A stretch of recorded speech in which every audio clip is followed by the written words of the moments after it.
சம்பாதிக்காம வீட்டில் உட்கார்றது, செலவு செய்யாமல் இருப்பது பெரிய குற்றம். எந்த அளவுக்கு என்றால் ஸல்லல்லாஹு அலைஹி வஸல்லம் அவர்கள் சொல்கிறார்கள், அல்லாஹு அக்பர், கஃபா பில் மர்இ இஸ்மன், ஒரு மனிதனுக்கு இந்த பாவமே போதும், அவன் நரகத்துக்கு போவதற்கு, அவன் பாவி ஆவதற்கு இந்த பாவமே போதும். அவனுக்கு என்ன பாவம் அது?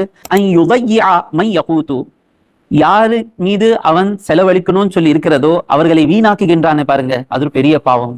அவன் செலவழித்தாதான் அந்த பிள்ளைகள் சாப்பிடுவாங்க, அவன் உழைத்து சம்பாதித்தாதான் அவங்க ஸ்கூலுக்கு போவாங்க. இவன் இந்த பொறுப்பு இருந்து சம்பாதிக்காம உட்கார்ந்தா அந்த பிள்ளைங்களோட நிலைமை என்ன? சின்ன வயசுல அவங்க போய் டீ கடையில் உட்கார வேண்டியதாக வருகிறது, அவங்க போய் மெக்கானிக் ஷாப்ல உட்கார வேண்டியதாக ஆகிறது.